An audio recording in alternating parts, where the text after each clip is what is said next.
Bonjour à tous et à toutes.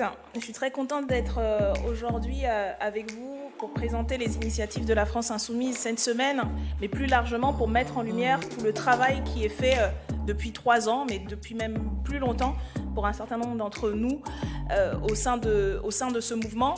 Je voulais commencer par rappeler quand même que vous avez là face à vous et à travers l'écran des dirigeantes politiques, des dirigeantes révolutionnaires. Vous avez la présidente, la coprésidente du groupe de la gauche européenne. Vous avez la vice-présidente du groupe parlementaire à l'Assemblée nationale. Vous avez la secrétaire générale d'un groupe parlementaire sans qui, en fait, le groupe n'existerait pas, qui tient à bout de bras et qui permet, en fait, que nous soyons aujourd'hui un des groupes les plus actifs, la principale opposition à ce gouvernement. Vous avez la directrice de campagne qui a permis que nous ayons 19% à l'élection présidentielle en 2017 parce que nous avons su innover et faire une campagne de communication absolument incroyable.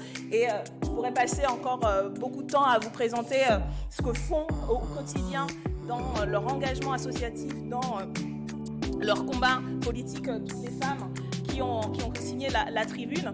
Tout ça pour dire que ce que nous avons construit depuis 3 ans au sein de la France Insoumise ne serait pas possible sans les femmes que vous voyez là, les femmes que vous allez voir toute cette semaine. Et nous sommes aussi bien investis dans la lutte sociale, dans la lutte politique face à ce gouvernement.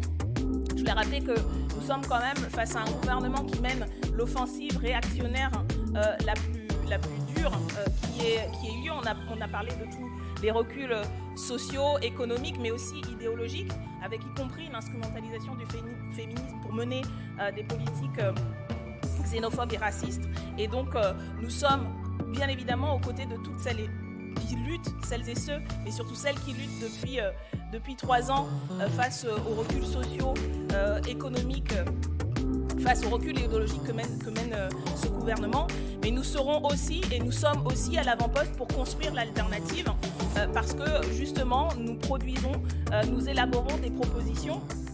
Je voulais dire un mot du travail qu'on peut faire à l'Assemblée nationale sur tout un ensemble de sujets, et notamment par rapport à ce que met en œuvre aujourd'hui le gouvernement. Je participe avec mon collègue Hugo Bernalicis à organiser des auditions sur les thématiques de la commission des lois, donc tout ce qui concerne les questions de justice, de police, de droit et liberté. Et il y a de quoi faire puisque, vous le savez, nous avons aujourd'hui un gouvernement en totale dérive autoritaire et réactionnaire et un recul des libertés. Et ce que nous mettons en œuvre là, ce sont des propositions alternatives justement pour non seulement garantir les libertés, mais en étendre le champ, parce que nous pensons que c'est ainsi que la société se renforce. Je pourrais aussi vous parler des propositions de loi que nous préparons dans le cadre de la niche de la France Insoumise, qui s'inscrivent dans ce qu'on fait depuis 3 ans, mais aussi dans le programme de 2022. Tout ça pour dire que si le groupe de la France Insoumise, ce mouvement, ne serait pas possible sans nous ici et elle que vous voyez à l'écran, la mobilisation sociale et politique, les fronts communs que nous construisons et puis surtout l'alternative que nous préparons et la victoire que nous espérons pour 2022 se fera avec nous ou ne se fera pas.